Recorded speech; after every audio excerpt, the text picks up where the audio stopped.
Bien, entonces les doy la más cordial bienvenida a todas y a todos y a esta última clase sobre espectroscopía atómica. Las primeras clases pasamos los métodos muy clásicos, que es la espectrometría de emisión atómica y la espectrometría de absorción atómica. Después nos fuimos un poco a la espectrometría de masas, hacer 2 horas de clase es bastante comprimido, pero también es una técnica que se usa bastante para hacer el análisis de elementos, el análisis químico elemental, con la ventaja que se pueden hacer la determinación de concentraciones de hasta partes por trillón o menores de algunos elementos. Y ahora vamos a pasar otra fuente espectroscópica que ha tenido un desarrollo sumamente importante en los últimos tiempos, en los últimos años. Nuestro grupo de investigación ha dedicado los últimos 4 años en estudiar los fundamentos y las aplicaciones de la espectroscopía en base a plasmas con láseres, ¿ya? Y es una de las áreas que ha tenido mayor desarrollo en los últimos tiempos en espectroscopía atómica. Hoy día les voy a pasar los aspectos fundamentales en instrumentación y algunas aplicaciones que espero los motiven a ustedes para integrarse a la investigación en esta área. En los cursos de química, de licenciatura en química, de químico-analistas, de bioquímicos, farmacéuticos y los ingenieros también, o los bioingenieros, y los ingenieros eléctricos tienen una relación directa con este tipo de metodologías. Nuestro grupo es altamente interdisciplinario, aquí trabajan físicos, tenemos una estrecha colaboración con algunos investigadores del área física y el área de ingeniería, para poder llevar estos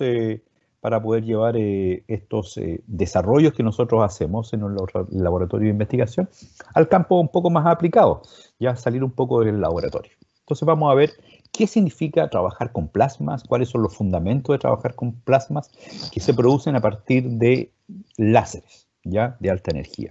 Bueno, este trabajo está basado en 4 gestores de esta espectroscopía del análisis elemental con plasmas. Uno de ellos, al cual conozco personalmente, es el profesor Reinhard Nold, ya de la Universidad de Aachen, pero ese investigador y coordinador líder de una línea de investigación, el Instituto Fraunhofer de tecnología láser, el ILT, en Alemania.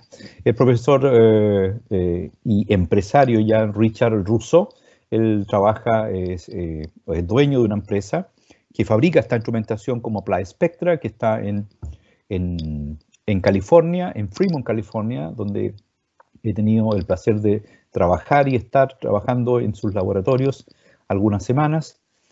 Y el profesor Javier Lacerna, un colaborador, un gran profesor, uno de las eminencias a nivel mundial sobre espectroscopía láser de la Universidad de Málaga, que ha estado envuelto o involucrado en los desarrollos que se han hecho para colocar estas cámaras químicas a base de láser, por ejemplo, las que están en el Curiosity en Marte y ahora en el último aterrizaje en Marte con la sonda denominada el Perseverance. Y también en algunos usos de la espectrometría láser, por ejemplo, para hacer levitar algunas nanopartículas. Se captan las nanopartículas en un campo electromagnético, lo que se denominan las pinzas ópticas, y luego se analiza esa nanopartícula mediante espectroscopía de láser. Y finalmente la profesora Sabine Becker, una gran científica de Alemania también, de Jülich, ya el Forschungszentrum de Jülich, que ella ha dado en las últimas décadas un gran desarrollo a la visualización, a los mapas elementales, ya en tejidos biológicos, principalmente en cerebro y en otro tipo de tejidos, y ver cómo se distribuyen los elementos ya en los tejidos, con una resolución espacial muy acotada. Eso es bastante impresionante los trabajos de la profesora Becker. Bien, lo primero que tenemos que ver en esta clase es definir a qué vamos a considerar como un láser como fuente espectroscópica. Y láser, ustedes saben que es un acrónimo, ¿verdad?, que significa Light Amplification of Stimulated Emission of Radiation, ¿ya? Eso quiere decir que existe una radiación, es una emisión estimulada, es una radiación producida por emisión estimulada y también por amplificación de la luz. O sea, tenemos dos conceptos que fueron descritos a principios del siglo pasado por Albert Einstein. Una es la amplificación de la luz y la otra es la estimulación de la luz. Ok, son dos principios que vamos a ver en forma general en este curso. Este es un extracto de un curso de posgrado, del curso de doctorado y magíster, ya que es un curso mucho más extenso y lo vamos a resumir ahora para que ustedes tengan una noción general de lo que es la espectroscopía láser. Bueno, el láser, ya definimos el acrónimo, puede definirse como una luz monocromática. Eso quiere decir que tiene un estrecho rango de longitud de onda. Por eso uno ve la luz láser de colores bastante definidos, ya sea verde, rojo, azules, pero siempre tienen un color bastante definido. Y eso quiere decir que la luz láser tiene cierta monocromaticidad, es monocromático. Y a su vez tiene alta intensidad. ¿Qué significa que tenga alta intensidad? Acuérdense de la ecuación de onda. Que tenga una alta intensidad significa que tiene una alta cantidad o una alta concentración de fotones por unidad de superficie. Eso quiere decir que los fotones viajan en fase, o sea, con las mismas fases de ondas, ¿ya? Y viajan estrechamente relacionados unos con otros por densidad por unidad de superficie. Y eso hace que la intensidad en una pequeña superficie sea muy alta y que la energía también que aporta cada fotón sea bastante alta. Entonces aquí tenemos luz monocromática de alta intensidad de energía y que es producto del viaje o del transporte de los fotones en fase en pequeñas unidades de superficie. Luego, ese haz de fotones puede viajar grandes distancias, dice, sin divergencia. El fenómeno de divergencia es un fenómeno inherente a la luz, inherente al transporte de radiación electromagnética en el espacio. Sin embargo, por estar en fase los fotones y por tener una alta densidad de fotones íntimamente relacionados, esa divergencia que hace que se ensanchen los haces de luz sea bastante menospreciable o bastante poco notable ya en este tipo de haces, ¿ya? Y por lo tanto, cuando uno hace viajar sin divergencia, los fotones puede transportar esa energía a grandes distancias. Y por eso ustedes ven algunos láseres que son astronómicos, ¿no es cierto?, donde uno puede ver el haz de luz que viaja a varios kilómetros de distancia. Bueno, al interaccionar con la materia, ¿qué es lo que se produce al chocar los fotones con la materia? Decíamos que podríamos generar interacciones o excitaciones electrónicas, pasar los electrones de la materia a niveles superiores de energía, orbitales superiores. ¿Eso se puede producir con fotones? La respuesta es sí, ¿ya? Pero cuando la concentración de fotones es tal que existe un exceso de energía, no solamente para promover la excitación de los electrones a niveles mayores de energía, sino que también, por ejemplo, para ir produciendo esa resonancia entre los electrones y la luz, ya a tal punto que la temperatura aumenta. Eso quiere decir que las moléculas también empiezan a rotar, ¿no es cierto?, dentro de la materia, se produce un aumento de la temperatura, existe un alto acoplamiento entre esta materia, ¿ya? Y la materia puede subir de temperatura hasta incluso varios miles de grados Kelvin. Y por lo tanto, si la temperatura aumenta sobre 3.000, 5.000, 8.000, 10.000, hasta 15.000 grados Kelvin, lo que se puede producir incluso es la vaporización de la materia y también descomposición de las moléculas en átomos, igual que en un plasma acoplado inductivamente, y también se puede producir la ionización. Entonces tenemos un plasma. Cuando se produce la ionización, tenemos electrones que viajan y que se acoplan a este campo electromagnético de la luz ahora, no de un campo electromagnético de radiofrecuencias, y se puede producir un plasma de alta energía y por tiempos tremendamente pequeños. Ok, entonces uno de los láseres más populares que se usan en la química analítica. Aquí tenemos la generación del láser, tienen irradiancia, o sea, intensidades de emisión de mayores de 10 elevado a 7 watts por centímetro cuadrado. ¿Ya? Eso quiere decir que tiene una alta concentración de energía en una pequeña superficie. ¿Cuál es el láser más utilizado? Es el de neonídeo YAG. El neonídeo YAG es una abreviación, ¿no es cierto? Neodimio es un elemento de la tabla periódica perteneciente a las tierras raras, por eso son tan demandados. Y la sigla YAG significa un granate de itrio y también de aluminio, ¿ya? Esa materialidad, ese láser construido a partir de esta materialidad, genera una emisión de luz en el rango infrarrojo cercano, a los 1064 nanómetros. Y estos láseres pueden ser pulsados, vamos a ver debajo qué mecanismo. También existen láseres de titanio, ¿ya? Con cristales de titanio o zafiro, ¿no es cierto? Donde el zafiro es hidróxido de aluminio con una estructura cristalina determinada, ¿ya? Y dopado con titanio 3+.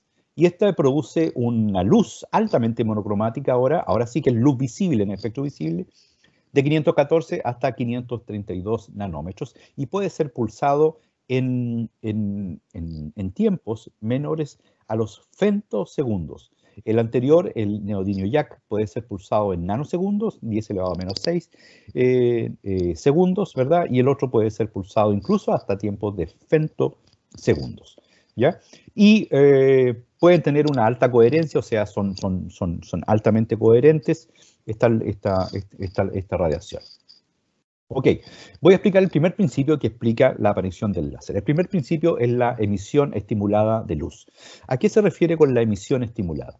La emisión estimulada es cuando un elemento en su estado fundamental ya recibe radiación electromagnética y sus electrones son prohibidos a niveles excitados. Hasta ahí todos conocemos la historia. Eso se denomina el proceso de absorción. Sin embargo, este proceso de absorción tiene una corta duración y después viene una regresión de ese proceso. Y en esa regresión del proceso tenemos que se produce una emisión espontánea, o sea, el electrón decae nuevamente a los niveles fundamentales, produciéndose una emisión de radiación electromagnética o calor con distintas formas de emisión de la energía, ¿ya? Entonces, ¿qué sucede cuando este fotón, el fotón que es emitido por el átomo anterior que fue excitado y se volvió a su estado fundamental, ese fotón emitido por el átomo continuo, ya es capaz de producir una nueva emisión? ¿Ya? Cuando se puede producir esa emisión, este átomo decae nuevamente en estado fundamental y la radiación electromagnética que emite este segundo átomo, ¿ya? Es emitida a la forma de un fotón que entra en fase con el anterior. O sea, tiene los dos mínimos y los máximos al mismo tiempo y en el mismo espacio, ¿ya? Entonces, nacen dos fotones, nace un nuevo fotón estimulado por el anterior, que ahora se transportan en fase a través del espacio. Y si se transportan en fase, lo que hace es sumar las fases y se genera una sumatoria de la amplitud de la onda generada por estos fotones. Y ahí tenemos una de las características que explica algunas de estas condiciones que tienen los láseres, de la baja dispersión o la baja divergencia, ¿no es cierto?, y la alta intensidad. Ese es el primer principio. El segundo principio, eso se denomina emisión estimulada, ¿no es cierto? Y ahí se presenta nuevamente un átomo a nivel excitado que acoge un fotón, absorbe la energía de un fotón, luego se produce la disminución a su estado fundamental, se genera un nuevo fotón para eliminar esa energía y ahora tenemos dos fotones viajando en fase a través del espacio. Eso se denomina emisión estimulada y explica el primer principio de la producción de un láser. El segundo principio es el principio de la ganancia o la amplificación. ¿Cómo podemos producir esa ganancia o amplificación? ¿Ya? Esto se realiza generalmente en una cavidad láser donde se genera esta ganancia, esta amplificación. ¿Qué es lo que tenemos acá?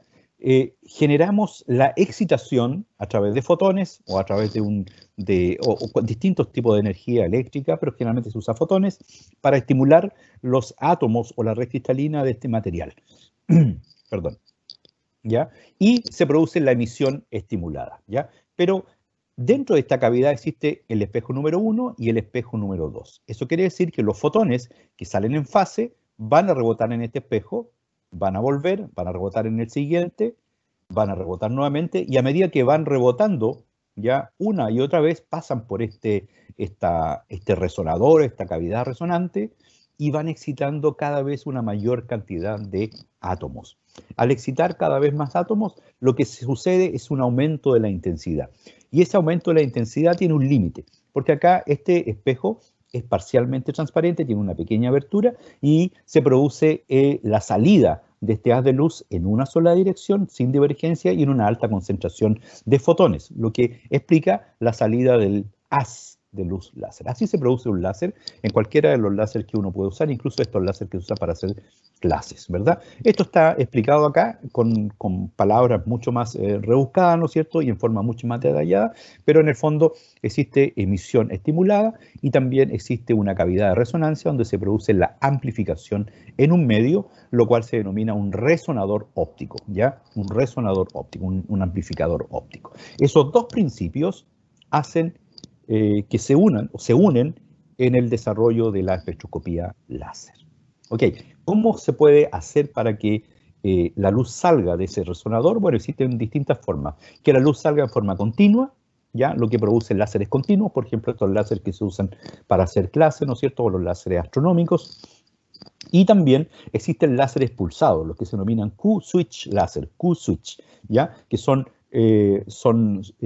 encendidos, donde la compuerta se abre electromagnéticamente, ¿ya? Del espejo, se puede abrir la compuerta, ¿ya? Y dejar salir en un tiempo muy, muy acotado ese haz de luz altamente energético, ¿ya? Y entonces, con eso mismo, con algunos semiconductores, elementos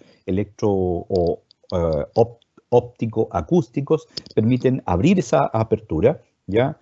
Y que salga el haz láser por tiempos muy, muy controlados del orden de los nanosegundos o también de los femtosegundos. Entonces, también pueden existir bombeos pulsados, pero eso es otra cosa. O sea, pueden existir láseres continuos y láseres pulsados. ¿Cuáles láseres vamos a ocupar para la espectroscopía atómica? En general se usan los Q-switch láser, o sea, láseres pulsados. ¿En qué orden de magnitud? En un orden de magnitud más o menos de nanosegundos, ¿ya? Ok, aquí tenemos distintas técnicas espectroscópicas basadas en láser, ¿ya? ¿ya? Por ejemplo, LIBS, que es Laser Induced Breakdown Spectroscopy, ¿ya? Esa es la espectroscopía de ruptura, ¿ya? Se rompe la materia, de ruptura láser, basada en láser, espectroscopía de ruptura basada en láser. En esto se basa la emisión atómica, eso es lo que se va a medir, es la emisión del plasma generado por el láser. LIF, LIF es Laser Induced Fluorescence. Eso quiere decir que se induce también la fluorescencia de algunos átomos, que es una técnica que estamos desarrollando o que queremos desarrollar en nuestro laboratorio dentro de los próximos 3 años, si es que nos aprueban un proyecto. La espectrometría de Raman también es basada en láser, pero sus láseres son de muy baja energía. Si voy a comparar la energía aquí, la irradianza, fíjense ustedes la irradianza en watts por centímetro cuadrado. El LIBS, la espectroscopía de ruptura, ¿no es cierto? Son de 10 elevado a 8 a 10 elevado a 11 watts por centímetro cuadrado. O sea, ahí se produce prácticamente la ionización y la plasma en toda la materia. LIBS, la espectroscopía de fluorescencia inducida por láser, tienen muchos órdenes de magnitud menor energía, ¿ya? Y son comparables con los que se aplican en la espectrometría de Raman, que seguramente ustedes van a ver en este curso, en la espectroscopía de tipo molecular. Ok, y existen otros láseres, la espectroscopía de absorción atómica, de absorción con láser, pero no las vamos a ver ahora. ¿Cuáles son las longitudes de onda de los láseres que se ocupan? 266 nanómetros, láseres ultravioleta, 532 láseres verdes y 1064 que son láseres infrarrojos, que no se ven, ¿ya? Es ahí lo peligroso, ¿ya? Para LIBS, ¿no es cierto? Y para LIF se ocupan láseres ultravioleta entre 200 y 800 nanómetros para estimular a los átomos y generar la fluorescencia. Ok, aquí están las siglas, Laser Induced Breakdown Spectroscopy, Laser Induced Fluorescence, ¿ya? Coherent Anti-Stock Raman Spectroscopy, etc. Pero lo que vamos a ver acá ahora en este curso, es la espectroscopía láser inducida por láser, por ruptura, ¿ya? ¿Cuáles son los láseres? Aquí ustedes ven distintos colores muy bonitos. Esto está sacado de la empresa Cobalt, me parece, ¿ya?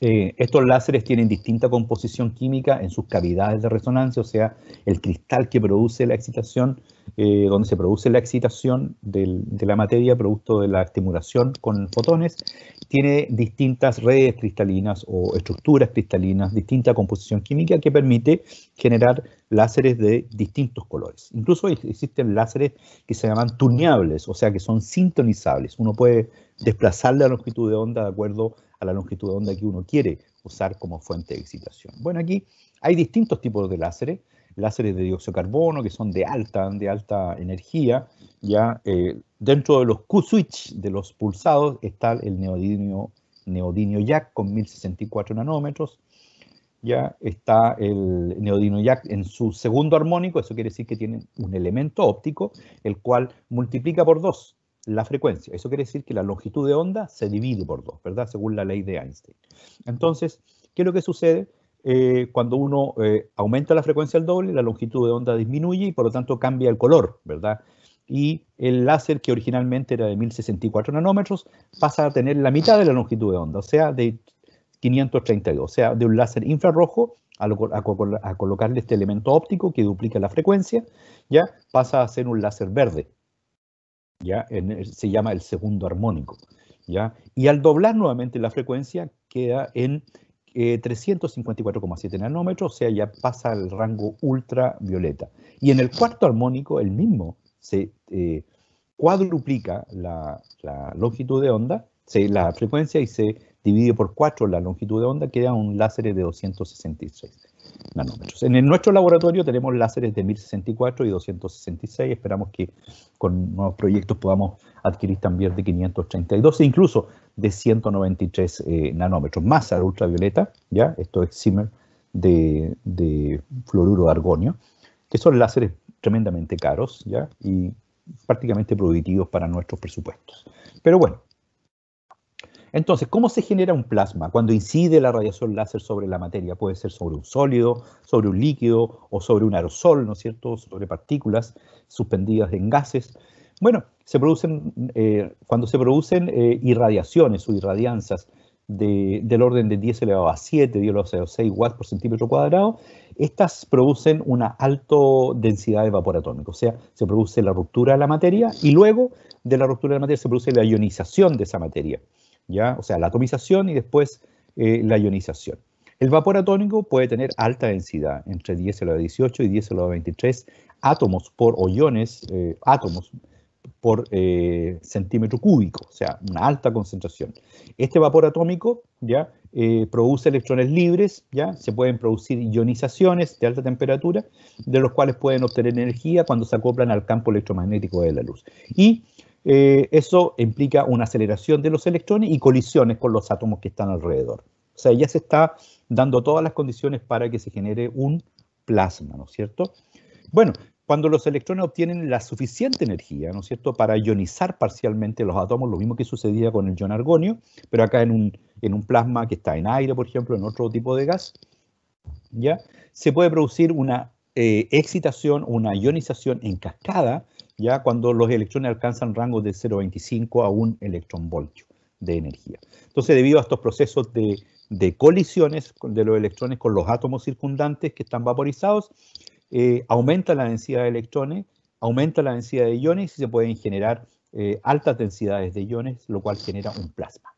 Y ese plasma no es estable como un plasma inductivamente acoplado, sino que son plasmas transientes, o sea, tienen una corta duración de solamente algunos microsegundos, porque después estos se expanden y se enfrían, ¿ya? Y ahí pierden su condición de plasma. Entonces ahora tenemos plasmas inducidos a través de láseres, ¿ya? Pero que no son continuos, no son acoplados, sino que son discontinuos, o sea, son transientes. Duran muy poco. Ok, entonces, ¿cuál es el sistema por el cual se mide la radiación que generan estos plasmas de corta duración? Entonces aquí tenemos un láser, ¿ya? El cual es focalizado, ¿ya? Se focaliza a través de lentes que son parte de la materia que ustedes aprenden en la física óptica, ¿no es cierto?, en óptica, ¿ya? la luz del láser se puede expandir, después se puede focalizar nuevamente con un lente colimador, ¿no es cierto? O focalizador, y es capaz de impactar la materia. Y aquí se genera un plasma, en este punto. Se genera el plasma, el cual es observado a través de, por ejemplo, un telescopio o es observado a través de una fibra óptica. Entonces, la radiación emitida, la emisión óptica emitida por ese plasma, ¿ya? Es capaz de ser concentrada a través del uso de lentes nuevamente en un detector que mide simplemente la cantidad de luz o la cantidad de fotones que llegan. Bueno, pero eso sería muy fácil si uno coloca un monocromador acá, donde se hace una separación de las distintas longitudes de onda, de la luz blanca que emite el plasma, aquí se ve un plasma, ¿no es cierto? Lo que uno puede obtener es un espectro de emisión atómica, ¿verdad? Básicamente eso consiste el sistema para hacer la medición espectroscópica de láser. Bueno, al generar un plasma también se produce un vapor atómico, ¿no es cierto? Un vapor atómico que al enfriarse uno puede transportarlo a distintos equipamientos. Por ejemplo, aquí tenemos un láser, ¿no es cierto? Perdón, aquí tenemos un láser, ya un láser pulsado que se incide sobre una muestra. ¿Qué es lo que tenemos acá al generar un plasma?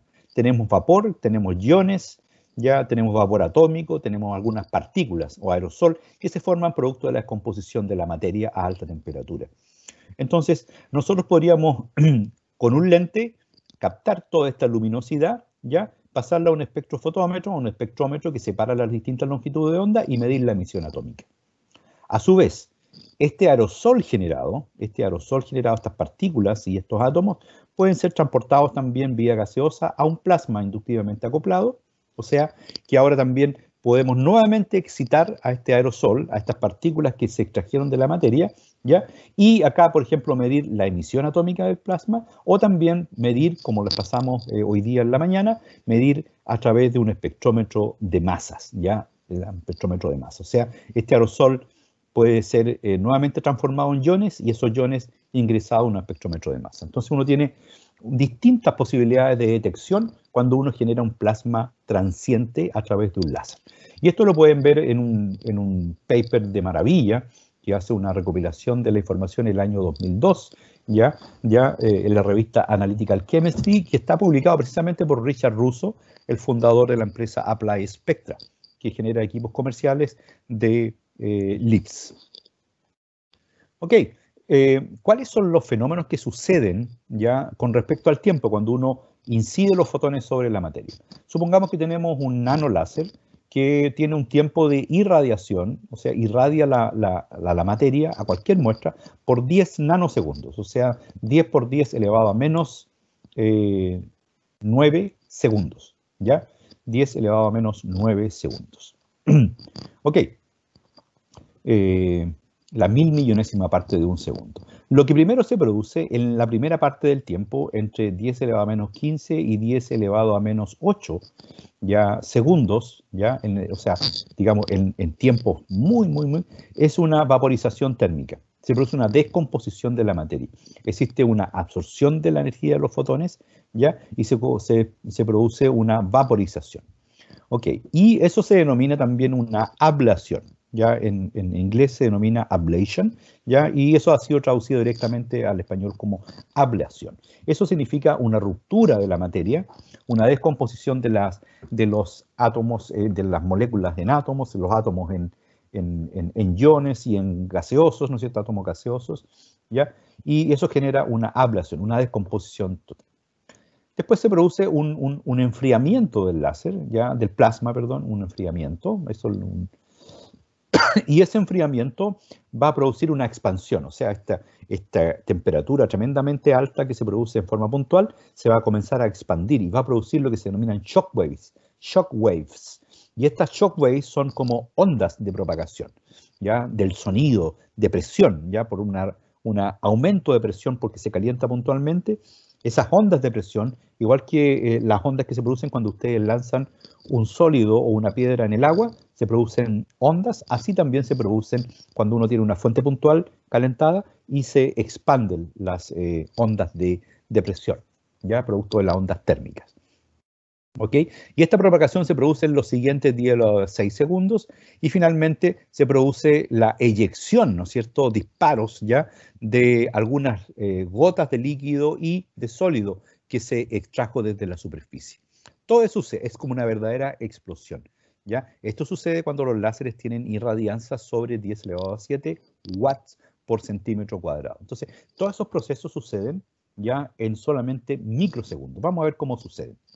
Ok, supongamos que acá, fíjense ustedes, supongamos que hacemos incidir un láser sobre la materia. Ahí, hacemos incidir un láser, ¿ya? Y aquí es tiempo cero.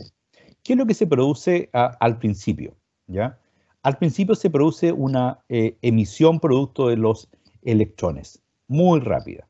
¿En qué escala de tiempo? Más o menos de 0 hasta los 10 nanosegundos. Todo lo que se produce ahí es absorción, ¿ya? Y la absorción de energía produce también una emisión de energía, principalmente por saltos electrónicos. Y ahí se produce una emisión electrónica. Luego, la materia se calienta y comienza a incandescer en una pequeña superficie. Ustedes ven una especie de chispa, que no es una chispa, sino que es un pequeño plasma que se está formando, que se formó, ¿ya? Y ahí aparece la ecuación de Planck, que dice que la emisión de un cuerpo negro, ¿no es cierto? La emisión de cuerpo negro es proporcional a su temperatura. Entonces vamos a tener la incandescencia, ¿ya? Y esto se denomina el espectro continuo, que está regido por, ahí está, un poquito más, ahí está, ¿no es cierto? Esta es la irradianza espectral que está dada por la ecuación de Planck, ¿no es cierto? Y esa ecuación de Planck tiene que ver con la temperatura del cuerpo que está emitiendo. Aquí está la ley del Planck, se me fue, perdón. ¿Ya? Aquí dice que un cuerpo negro tiene un espectro de emisión continuo, ¿no es cierto? Cuando se calienta, por ejemplo, de 3.000, 3.500, 4.000 grados, va aumentando la intensidad de esa radiación. Pero este espectro es continuo. Aquí ustedes no ven líneas que son producidas por las moléculas, por la emisión de moléculas o por la emisión atómica. No están viendo eso. Están viendo solamente el espectro continuo que se genera al principio, ¿ya? Solamente por calentamiento de la materia. Pero luego, cuando cuando este plasma se comienza a enfriar, se comienza a expandir, ¿ya? Se empiezan a producir las emisiones de los iones, ¿ya? Los iones ya comienzan a emitir esta radiación óptica, ¿ya? Esta optical emission, ¿ya? Que se produce más o menos a los 100 nanosegundos. Eso es 0,1 microsegundo. Y después estos iones bajan a estado fundamental, captan electrones y producen átomos, y estos átomos también absorben la radiación que está siendo emitida todavía, ¿ya? Y produce una absorción. Y también se puede producir una emisión atómica, ¿ya? Entonces, esto viene mucho después en la escala del orden de microsegundos. Entonces tenemos tres tipos de emisiones. Una emisión de cuerpo negro o una emisión continua. Después viene la emisión iónica alrededor de los 100 nanosegundos y alrededor entre 100, 200 y 1000 nanosegundos continúa con la emisión de algunos átomos. ¿Ok? Entonces es un fenómeno que uno tiene que ser capaz de controlar finamente porque los tiempos que estamos manejando son bastante cortos, ¿ya? Por eso a mí me parece fascinante todo esto. Bueno, ¿qué es lo que viene después? ¿Cómo podemos captar esta emisión de los iones o esta emisión de los átomos? Bueno, simplemente en un espectro de emisión. Aquí tenemos la longitud de onda, ¿ya? Que es la variable cualitativa. Aquí nos está diciendo qué elementos son los que están produciendo estas líneas de emisión atómica. Aquí hay algunas bandas también que son moleculares, ¿ya? Y la intensidad de la radiación es una variable que me está indicando qué cantidad de ese elemento existe en la muestra. Entonces aquí tenemos un espectro típico de emisión que está representado por la intensidad de la radiación en función de la longitud de onda, siendo la longitud de onda la que establece qué elementos están presentes por los saltos cuánticos, estos saltos de emisión, estas líneas de emisión atómica y de iónicas, y la intensidad está revelando qué cantidad o qué concentración de estos elementos existe. Ok, ¿cómo se ve? ¿Cómo se ve un plasma? Cuando uno saca una fotografía térmica, por ejemplo, aquí está a los 4 nanosegundos, a los 12, a los 50, a los 400 nanosegundos, ¿ya? Después acá está a distintos colores, ¿no es cierto? A 6 nanosegundos, 16, hasta 600 nanosegundos, hasta 800 y 1000 nanosegundos. Entonces, ¿cómo se ve? Se ve al principio, en los 4 segundos, una incipiente emisión, ¿no es cierto? Una incipiente emisión en el rango rojo. Después, a los 12 nanosegundos ya se ve completa y tenemos la emisión, ahí tenemos la emisión, ¿cómo se llama? Continua ya, ¿verdad? Se ve una gran incandescencia y después a los 50 y 400 nanosegundos ya estamos viendo la emisión de los átomos, de los iones y los átomos, ¿no es cierto? A estos tiempos ya estamos viendo prácticamente la emisión de la composición química de la materia. Y en este rango de tiempo, ya a rangos de tiempo muy cortos, bajo los 36 nanosegundos, estamos viendo la emisión de cuerpo negro, o sea, esa emisión continua. Y eso es bastante importante que ustedes lo puedan distinguir. ¿Cómo se ve con una fotografía acá? Ustedes pueden ver. Aquí se ve igual como se empieza a inflar la materia. Aquí inciden los fotones, ya se produce el calentamiento, aquí se empieza a fundir, ya después de 4 segundos se levantan las primeras moléculas y se produce la exfoliación de la superficie del material. Perdón. A los 10 nanosegundos ya se produce una verdadera burbuja. A los 30 nanosegundos ya esa burbuja está a punto de explotar y a los 20 nanosegundos ya explota. Y ustedes se dan cuenta cómo explota esa pedazo de materia ya, produciendo todos los componentes que ya hemos descrito como átomos, moléculas, iones, estado ionizado, etc. ¿Ya? Y así se ven las fotografías a los distintos... a los 30 nanosegundos, aquí tenemos una fotografía espectacular de la emisión de cuerpo negro, ¿ya? Y después a los 12 milisegundos, fíjense ustedes, aquí ya viene la emisión de algunas moléculas, de algunos átomos, ¿verdad? Aquí se produce ya emisiones específicas de la materia que compone la muestra que estamos analizando, ¿ya? Entonces, lo que nosotros tenemos en el laboratorio son sistemas optoelectrónicos que nos permiten medir a alta velocidad y captar todos estos procesos, ¿ya? Y medir solamente los tiempos que nos permite determinar la composición elemental de la materia que estamos analizando. Así se ven los cráteres, lo voy a mostrar de cerca, cómo se ve un cráter después de que fue incidida este es un cráter, me parece, de un metal, ¿verdad? Así se ve igual como una exfoliación, igual como aquí se ven prácticamente los daños que produjo el calentamiento de la materia y de las ondas de choque. Estos son 200 micrómetros, o sea, el diámetro acá debe tener unos 20 micrómetros, ¿no es cierto? Más o menos, no, un poquito más, unos 100 micrómetros debe tener el cráter, la profundidad.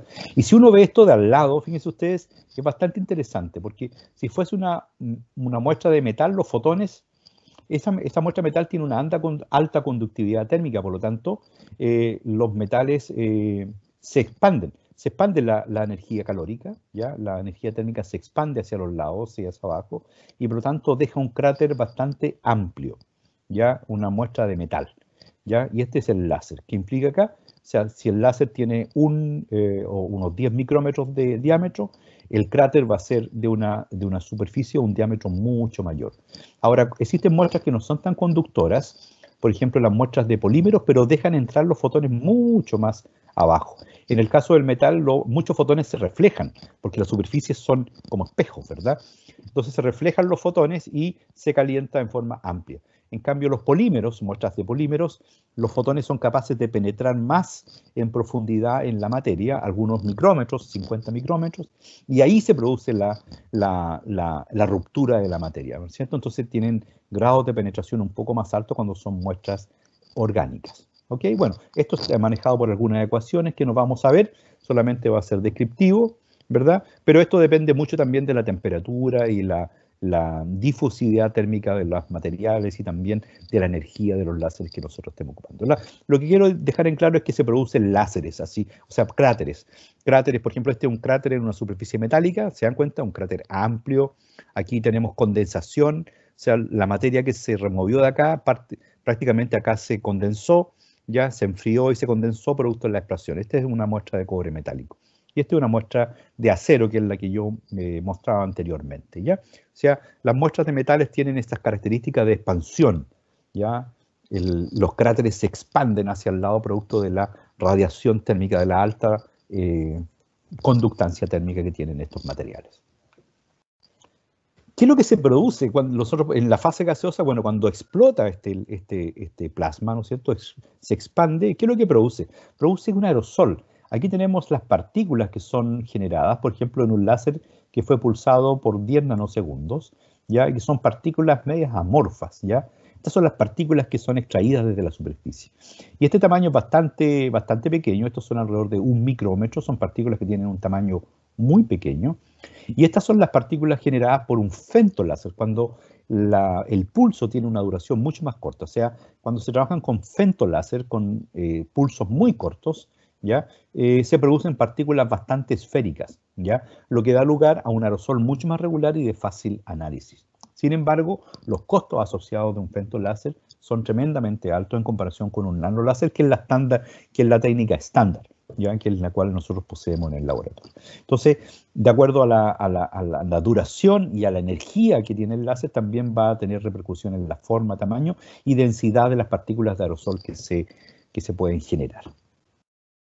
Equipos comerciales, fíjense ustedes que este paper, esta revista es Applied Spectroscopy, bastante prestigiosa, de 1995. En 1995, ya hace muchos años, ya se hablaba del laser ablation y spectrochemical analysis. Ya habían equipos, algunos, ahí están dibujados los cráteres, por ejemplo, los voy a agrandar. Ahí la revista está mostrando los cráteres que estaban reportados por primera vez, las absorciones de la energía, ¿ya? Y algunos equipamientos que se estaban produciendo ya en esos años, ¿ya?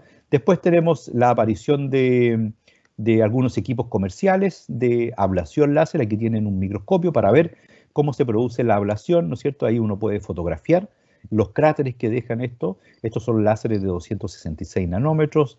Ya me parece que la empresa se llamaba Applied Photonics o algo así, no me recuerdo, pero ahora existen varios proveedores de este tipo de sistemas de ablación láser. ¿Ya? ¿Y en qué consiste esto? Sé que un láser, aquí está un monitor, una cámara, ¿ya? Esto es solamente la visión de lo que uno va a analizar. Aquí tiene el láser propiamente tal, de Onido-Yak, ¿no es cierto? También el ultravioleta, o sea, en el cuarto armónico a 266 nanómetros, creo que está trabajando sí, 266. Ahí tiene el láser. Se produce un arreglo óptico, se produce la atenuación del beam. Aquí tiene un espejo que lo focaliza directamente en la muestra. Y la muestra está dentro de una cámara semicerrada, ¿ya? Por lo tanto, aquí se genera esta ablación, donde uno puede sacar, por ejemplo, la luz, extraer la luz a través de una fibra óptica que es generada por el plasma y hacer el análisis mediante emisión atómica. Pero sin embargo, uno también puede conectar este aerosol, arrastrarlo hasta un plasma inductivamente acoplado y hacer un análisis, por ejemplo, de masas. O sea, hacer el análisis de masa, la relación masa-carga de los componentes de la muestra, ¿ya? Estos son equipos comerciales que salieron hace bastante tiempo. Ya, estos son uno de los últimos equipos ya del Elemental Scientific. Ya, este equipo creo que está acá en el laboratorio de policía de investigaciones, en el laboratorio de criminalística de investigaciones. Tienen un láser de este tipo, me parece que es de 266, no 213 nanómetros, ¿ya? Y es un equipo bastante compacto que está asociada a un espectrómetro de plasma inductivamente acoplado con masas. Este no tiene la capacidad de analizar la emisión óptica, sino que solamente el aerosol generado por el plasma y por el láser va hacia un equipo de espectrometría de masas. Y por eso se denomina láser o laser ablation. Laser ablation, ablación láser. ¿Qué significa eso? Que solamente rescatamos el proceso de ablación de la materia, ruptura de la materia. No medimos la emisión óptica. Aquí tenemos de la empresa Leica, una empresa bastante prestigiosa en términos de la óptica, de la calidad de la óptica que tienen. Y tenemos un microscopio, ya que uno puede mirar acá, y aquí tiene una pequeña cámara para poder ver en la pantalla, y acá tiene un láser ya asociado que viene acá, aquí tiene un cabezal, un espejo, y el láser incide sobre la muestra. Entonces uno puede colocar una muestra microscópica, por ejemplo una muestra forense, de una uña, un cabello, una pieza de vidrio, ya focalizar el láser y hacer el análisis espectroscópico directamente en ese microscopio, ¿ya? Es un sistema LIMS microscópico, ¿ya? Que no tenemos la fortuna de tener nosotros, pero queremos fabricar uno pronto en nuestro laboratorio. Aquí está alguna información proporcionada por Applied Spectra, que es la empresa fundada por Richard Russo, ¿ya? Donde ustedes pueden ver las distintas aplicaciones del LIBS, ¿ya? De la espectroscopía láser y también del laser ablation, ya asociado a otros equipos. Aquí tiene un equipo que nosotros queremos comprar a través de la aplicación o la postulación a un proyecto FONDE-KIP de la ANID. Bueno, y los ámbitos en que se emplean esto en la industria biomédica, ¿verdad? Acoplado, por ejemplo, LIBS para determinar carbono, azufre, fósforo, hidrógeno y nitrógeno. En la industria farmacéutica, es bastante requerido. Para biomoléculas o análisis biomédico, en concentraciones mucho más bajas. En el área geoquímica ambiental, en baterías, en el sector de metalurgia, ya en la industria de los alimentos, en forense ha tenido un auge muy alto el uso de estos equipos y en la industria nuclear también. Ahí les dejo el link para que ustedes visiten esta página. Bueno, algo que se puede hacer también es acoplar muchos detectores de emisión atómica. También se pueden acoplar detectores de ICP-MS, los cuales están asociados a una cámara de ablación, ¿no es cierto? Este equipo de un láser, uno incide el láser sobre la muestra, ¿ya? Aquí se genera la radiación óptica producto de la formación del plasma. Esa radiación óptica va a un espectrofotómetro de emisión atómica, esa sería la técnica LIBS, ¿ya? Y el aerosol generado acá, ¿ya? Puede ir entonces a un plasma inductivamente acoplado con un detector de masas. ¿Y qué es lo que podemos hacer? Si uno conecta este motor, voy a tratar de agrandarlo acá, si uno tiene la muestra colectada acá en este plano XY, ¿verdad? XY, el foco lo regula con Y, ¿ya? Y también Z, ¿no es cierto? O sea, puede desplazar la muestra, moverla con una especie de base microscópica, ¿ya? Nosotros tenemos un elemento motorizado para mover la muestra. Entonces, va midiendo el láser en distintos puntos de la muestra y la recorre igual que una matriz, ¿ya? Recorre, hace un escáner de la muestra con el láser. Y con esta información, si uno la lleva al espectrómetro de masas o al espectrómetro de emisión atómica, puede tener la siguiente información. Mire qué bonito, ¿ya? Aquí puede tener, a partir de los espectros, a partir de los espectros, ahí, a partir de estos espectros, longitud de onda, intensidad, por ejemplo, elipse, uno podría tener, por ejemplo, de los elementos mayoritarios de carbono, oxígeno, nitrógeno e hidrógeno y algunos metales, mapas elementales. ¿Se fijan? O sea, cómo se distribuyen los elementos en una determinada muestra. Por ejemplo, un tejido animal, tejido humano, tejido vegetal, etc. Y aquí tenemos una aplicación en 2D de un riñón, ¿ya? Este es un riñón de una rata de laboratorio, ¿ya? Que se le aplicó un medio de contraste que uno normalmente usa cuando se hace una resonancia magnética, que se llama un medio de contraste, que tiene, me parece que tiene gadolinio, claro, tiene un complejo de gadolinio, ¿ya? Entonces lo que estudiaron acá es cómo se distribuye el gadolinio en el riñón de la rata una vez que se ha administrado. Entonces ahora podemos tener un corte del tejido del riñón de la pobre ratita, ¿ya? Y se hace un recorrido a través de espectroscopía láser, ¿no es cierto?, de láser ablation, y se mide la emisión del gadolinio y del calcio, y ahí uno puede ver que el gadolinio está prácticamente concentrado en la corteza del riñón, ¿ya? Y el calcio se concentra más que nada en los tejidos internos, ¿ya? En los tejidos internos del riñón. Entonces uno puede ver la distribución de los elementos en distintos tejidos, lo cual es un campo fascinante. Ahora, si uno tiene varios cortes del riñón y hace este análisis corte por corte, también podría tener,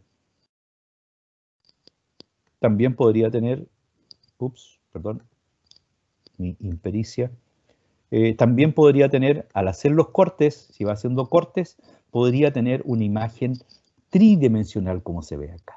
Entonces, si uno, mediante computación, técnicas de tratamiento de señal, uno integra todas las señales de los distintos cortes, podría tener también una distribución no solamente bidimensional, sino que tridimensional de los elementos en una muestra, lo cual a mí me parece bastante interesante. Actualmente tenemos a 2 personas trabajando en imágenes elementales con estas técnicas. Uno estuvo en Francia, acaba de llegar, está en una residencia sanitaria en Santiago, Claudio Claudio Sandoval, que es alumno o estudiante del doctorado en química, y tenemos a Jonathan Álvarez, estudiante del doctorado en ciencia y tecnología analítica, que estuvo en Hannover, en Alemania, también haciendo imágenes LIBS. Ok. Ahí tenemos otro ejemplo, ¿no es cierto?, de imágenes bidimensionales e imágenes tridimensionales. Ahí les dejo el link de la revista prestigiosa de la Royal Society of Chemistry, Journal of Analytical Atomic Spectroscopy, Spectrometry. Aquí tenemos a una persona cercana, muy estimado, el profesor Javier Lacerna, de la Universidad de Málaga. Ya Marisú Velázquez, estudiante del doctorado en Ciencia y Tecnología Analítica, estuvo en su grupo de investigación el año pasado, haciendo espectroscopía láser también, y lo que él logró es algo que no tiene ningún precedente en la ciencia actual. Les voy a explicar. Él aplicó un láser, ya un láser acá, ahí tiene un haz láser verde, ¿no es cierto?, de relativamente baja intensidad, y esta luz láser, por tener alta cantidad de fotones, tiene también un campo electromagnético acoplado. Y ese campo electromagnético es eso, un campo electromagnético, son fuerzas que están en el espacio. Ahora, esas fuerzas, si uno focaliza una nanopartícula en este láser, una nanopartícula de solamente algunos nanómetros de diámetro, ¿ya? Esta partícula puede quedar levitando o suspendida en ese campo electromagnético. O sea, esto se denomina un atrapamiento óptico. ¿Por qué? Porque a través del campo electromagnético de la luz uno puede atrapar algunas partículas que tienen un momento dipolar inducible, ¿ya? Bueno, y ese momento dipolar inducible se acopla al momento dipolar o a la variación del campo electromagnético de la radiación del láser, y esta molécula queda levitando, digamos, ¿ya? Solamente con las fuerzas solamente a través de la unión con la fuerza o el acoplamiento con las fuerzas de la radiación electromagnética del láser. Si esta partícula está levitando, es un blanco perfecto para hacer incidir un láser de LIBS, ¿no es cierto?, de breakdown, de ruptura. Por lo tanto, al concentrarse en la nanopartícula acá, una sola nanopartícula, ya en el grupo de la CERNA lograron incidir el láser de excitación, ya en esta partícula, y producir el espectro óptico, de emisión óptica de esta nanopartícula, ¿ya? Y eso es como les decía, es un experimento que no tiene precedente. En la Universidad de Concepción existe un grupo en el Departamento de Ciencia Física y Matemática que hace estas técnicas de pinzas ópticas, y uno de los desafíos en los próximos años es acoplar esas capacidades de este laboratorio de pinzas ópticas con nuestro laboratorio de espectroscopía láser para realizar algunas aplicaciones de este experimento, que en su parte fundamental ya fue explicada por Javier Lacerna y colaboradores. Este fue el trabajo de Pablo Purohit. Ok, y algunos experimentos de la profesora Sabine Becker. Sabine Becker, ella realizó un trabajo de análisis de la distribución de algunos elementos ya en muy bajas concentraciones. Por lo tanto, el detector que ocupa acá es un ICP de masas, ¿ya? No el ICP óptico, porque lo que hace la profesora Becker es el análisis de elementos que están en más baja concentración, ¿ya? Esto es un paper relativamente antiguo, del 2014, pero fue uno de los primeros donde hizo imágenes elementales a bajas concentraciones. ¿En qué tejidos? Esto hizo en varios tejidos, ¿ya?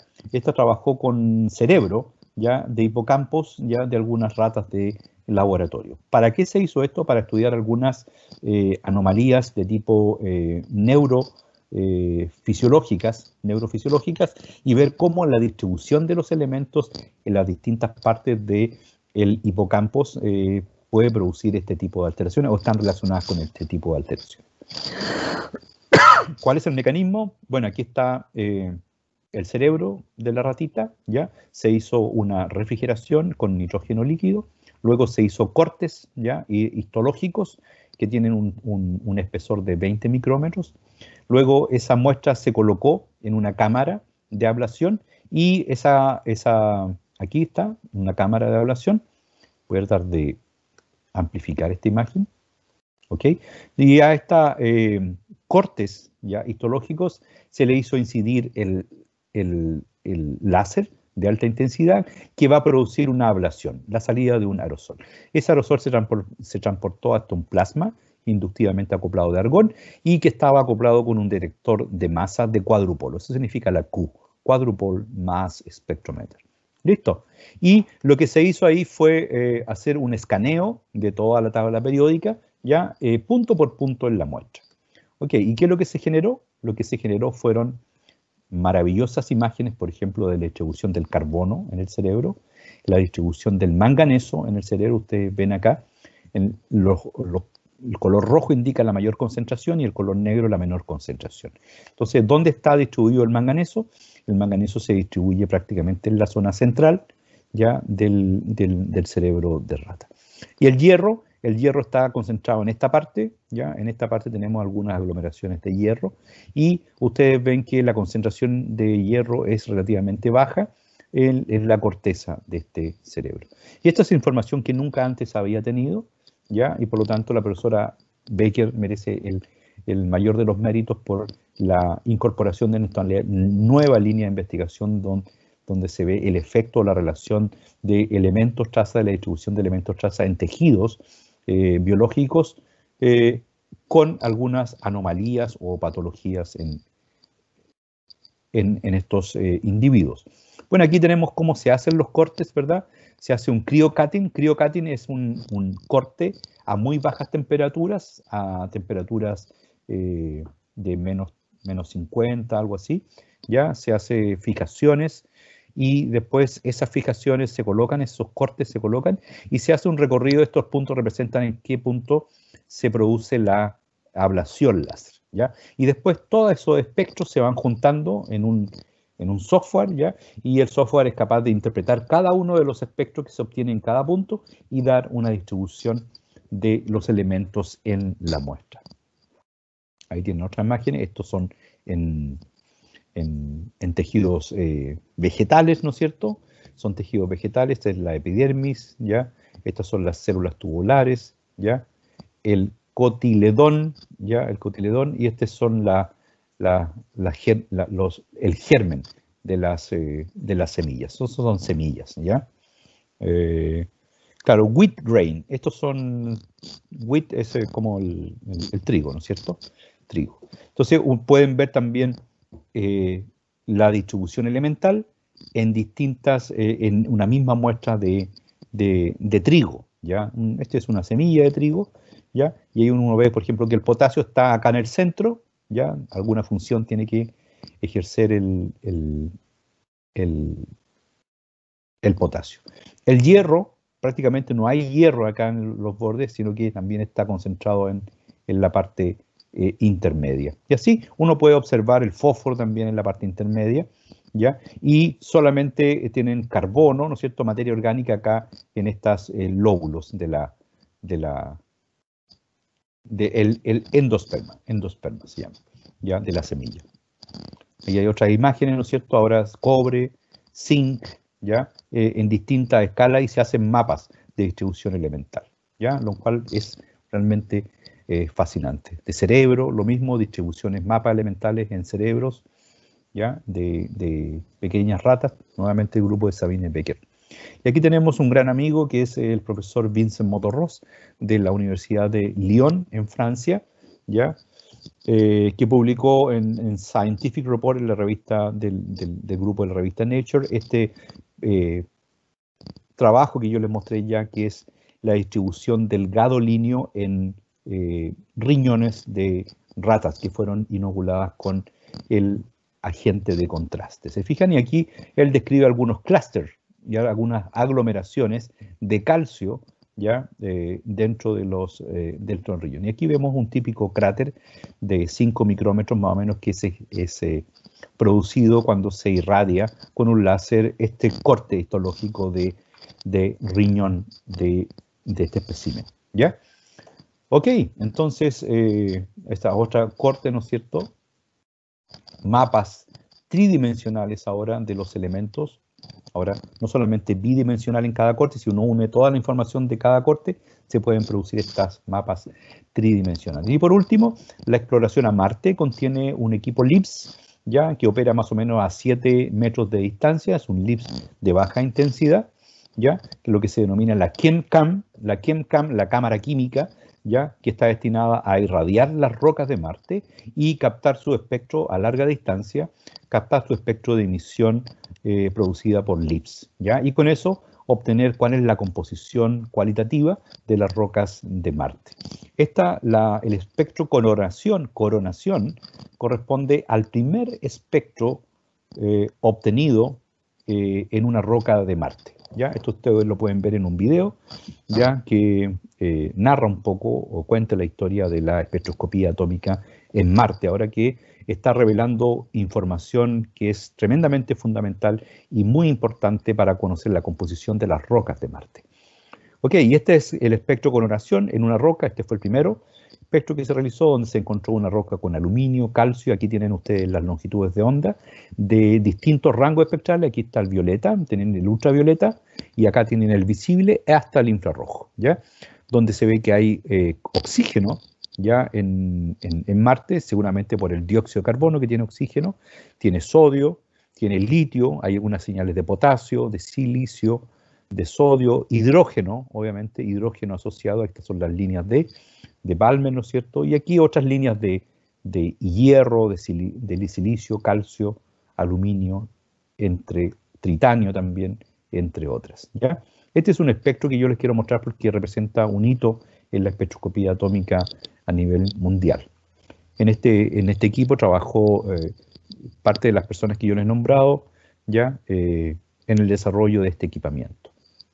Aquí tienen un video que no se los voy a mostrar, sino que les voy a pedir que ustedes lo vean, donde se destacan los avances de la espectroscopía atómica en la exploración de Marte y los aportes que hace la espectroscopía atómica.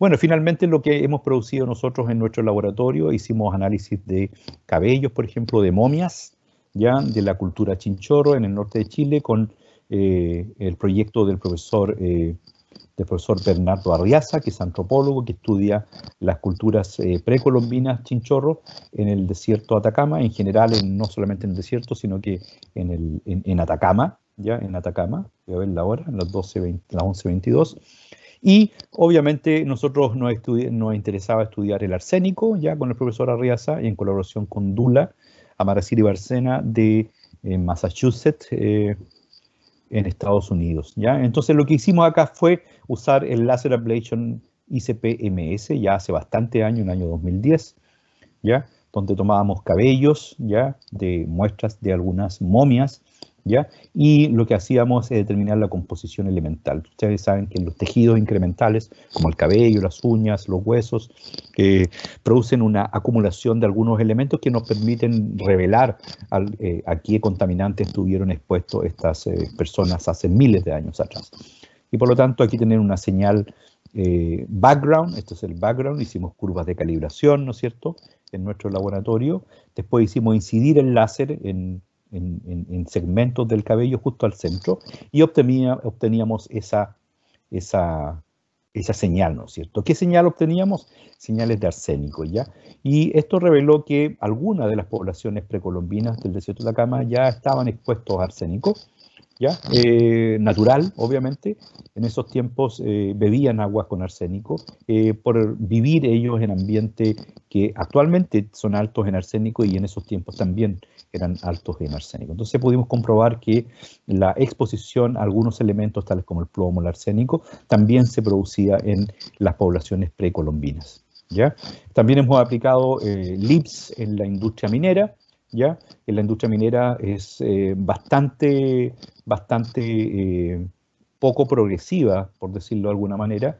En la química analítica generalmente las muestras las sacan personas, después esas muestras van a un laboratorio, en ese laboratorio se hace la digestión, ya aquí puedo mostrar un poco la digestión, ¿no es cierto? Ahí está saliendo los gases, ya los gases de digestión que contaminan.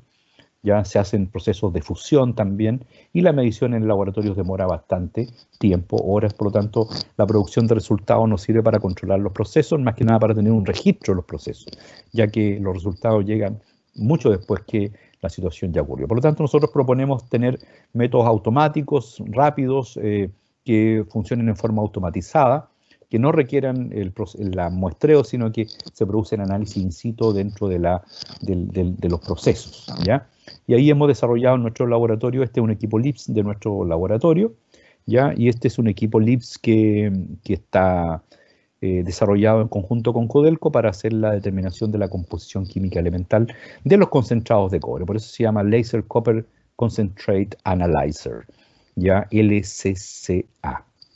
¿Ya? Este es un equipo desarrollado en nuestro laboratorio en conjunto con Codelco y está patentado para hacer la determinación de la composición química de los concentrados que van entrando a un horno de fusión. Es Marisú Velázquez, que estuvo en el grupo de la Serna, en la Universidad de Málaga, que ella hizo análisis de concentrados. Ahí están los cráteres obtenidos por ella. Aquí están las condiciones en las cuales mide los distintos elementos de interés. ¿Ya? Estos son los espectros de emisión atómica, ¿verdad? Aquí tienen ustedes la información, aquí tienen la información espectral del arsénico, de la información espectral de la plata, por ejemplo, que están contenidos en estos concentrados del molibdeno, que son elementos sumamente importantes. La plata y el molibdeno son elementos de alto valor y que están en los concentrados de cobre. Aquí tenemos las típicas líneas de cobre, ya a 510, 515, 521 nanómetros. Estos son espectros de emisión atómica. Y otras líneas de molibdeno. Ya este trabajo le valió el reconocimiento del mejor trabajo presentado en el Congreso Internacional del Rio Symposium on Atomic Spectrometry Amarisu. Ahí está recibiendo el premio que recibió. ¿Ya? Y estas son las calibraciones que hace de los distintos elementos de arsénico, plata, molibdeno, zinc, cobre y plomo. ¿Ya? Entonces, alguna contribución hemos hecho nosotros con respecto al desarrollo de la espectroscopía láser en Chile. También Jonathan Álvarez, también estudiante de doctorado, que estuvo en Alemania, en el instituto en Hannover, Instituto de Geología, ¿ya? Donde hizo la medición de espectros LIPS, pero no para la determinación elemental, sino que para la determinación de las especies minerales, lo que también le valió el premio en un congreso internacional denominado Copper Conference en Vancouver, Canadá. ¿Ya? Lo que hizo él fue utilizar una espectrometría láser de tal manera de producir estos espectros, y estos espectros a través de un tratamiento matemático, de quimiometría, que es un curso que ustedes van a tener, ya a través de quimiometría, revelar no solamente la composición elemental, sino que también la composición de minerales que van contenidos en los concentrados de cobre y en las rocas, lo cual es bastante interesante. ¿Ya? Y también Jonathan Álvarez termina su doctorado con este excelente trabajo, donde hace la determinación cuantitativa de las especies minerales, las principales especies minerales contenidas en los concentrados de cobre, por ejemplo, la calcopirita, la bornita, que tienen distintos colores, la pirita, la cobalina, enargita, que tiene arsénico, y la molibdenita. ¿Se fijan? Hace calibración. Estos son los métodos convencionales, ¿ya? Que requieren mucho trabajo, y esta es la medición directa en rocas, me parece que es este trabajo, ¿ya? Y finalmente hizo el mismo estudio que ustedes vieron con Vincent Motorrossi y Sabine Becker, y ahora hace una distribución de las especies minerales en concentrados de cobre. Entonces aquí tenemos, por ejemplo, la distribución de la calcopirita en un pellet, ¿ya? El color más oscuro tiene una mayor concentración, un color más claro una menor concentración. Entonces ahí puede ver en un espacio bidimensional cuál es la distribución de la calcopirita en estos concentrados minerales, distribución de calcopirita. Y así la puede hacer para distintas otras especies. Entonces, no solamente se puede hacer en tejidos, sino que también se puede hacer en rocas o en minerales, como en este caso. Bueno, como conclusión general, la aplicación de la espectrometría láser tiene gran cantidad de potencial, muy alto potencial, para aplicaciones tanto en muestras biomédicas, ambientales, en minería, donde ustedes quieran, ¿ya? Lo importante es tener la mente abierta, poder pensar, expandir las ideas, conversar con otras personas, y se pueden hacer no solamente la determinación de la caracterización de la concentración de los elementos. Ustedes vieron también, se puede hacer la caracterización de isótopos, se puede hacer la caracterización de minerales de cobre, ¿ya? Utilizando métodos de clasificación y métodos quimiométricos, de cuantificación, se puede expandir las capacidades de estos equipamientos a capacidades mucho más extensivas, ¿ya? Incluso para hacer las imágenes en 2 dimensiones, incluso en 3 dimensiones, como lo demostró el profesor Motorros de Francia. ¿Ok? Entonces, láser, los láseres, ya conocimos sus aspectos fundamentales, son una excelente fuente espectroscópica, ¿ya? Para hacer espectroscopía de emisión, para hacer espectrometría de masa, yo no pasé algunas cosas como LIBS, como LIF, o sea, la fluorescencia, solamente se las mencioné. También esperamos en los próximos años estar realizando fluorescencia inducida por láser, ¿ya? ¿Cuáles son los principales progresos que han sido realizados en los últimos años? Los mapas elementales en 2 dimensiones y en 3 dimensiones. El acoplamiento de la ablación láser con espectrómetros de masa, por ejemplo el ICP-MS que vimos hoy día, y obviamente la exploración espacial ya de otros planetas, principalmente Marte, en 2 misiones, en el Curiosity y en el Perseverance, ¿ya? Tiene cámaras químicas o que determinan la composición química de la roca a través de espectroscopía inducida por láser.